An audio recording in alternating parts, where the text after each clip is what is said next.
काँग्रेसच्या आमदारकीचा राजीनामा देऊन शिवसेनेमध्ये प्रवेश करणारे राजू पारवे नागपूरमध्ये दाखल झालेत आणि नागपूर विमानतळावर कार्यकर्त्यांनी राजू पारवेंचं स्वागत केलंय। राजू पारवे हे रामटेक लोकसभेचे शिवसेनेचे उमेदवार आहेत। काल मुख्यमंत्री एकनाथ शिंदे, उपमुख्यमंत्री देवेंद्र फडणवीस, उपमुख्यमंत्री अजित पवार, कृपाल तुमाने यांच्या उपस्थितीमध्ये राजू पारवे यांनी शिवसेनेमध्ये प्रवेश केलाय।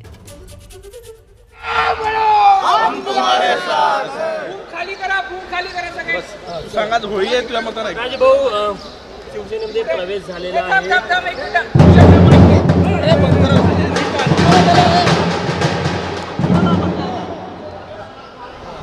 तुम्ही शिवसेनेमध्ये प्रवेश केलेला आहे, काय कारण होतं आता पुढची काय रणनीती असणार आहे? या देशाचे लोकप्रिय नेते सन्माननीय मोदी साहेब यांच्या नेतृत्वात काम करण्याची इच्छा माझी झाली।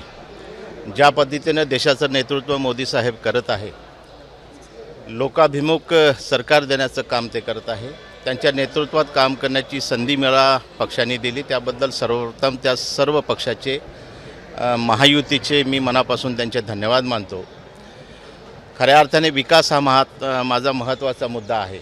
ज्या पद्धतीनं 4.5 वर्षामध्ये उमरेड विधानसभा क्षेत्राचा विकास करण्याकरता ज्या लोकांनी मला मदत केली, त्यामध्ये महायुतीचं सरकार पण आहे। मागच्या 2 वर्षामध्ये सरकार बदलल्यानंतर या लोकांनी ज्या पद्धतीनं उमरेडच्या विकासाला गती देण्याचं काम केलं, माझं स्वप्न रामटेक लोकसभा क्षेत्रसुद्धा आहे। ज्या पद्धतीनं आता रामटेकचा विकास करण्याचं स्वप्न मी बघितलं आहे, या क्षेत्राचा सर्वांगीण विकास झाला पाहिजे, हेच मत मी घेऊन आज पक्षामध्ये मी प्रवेश केला आहे।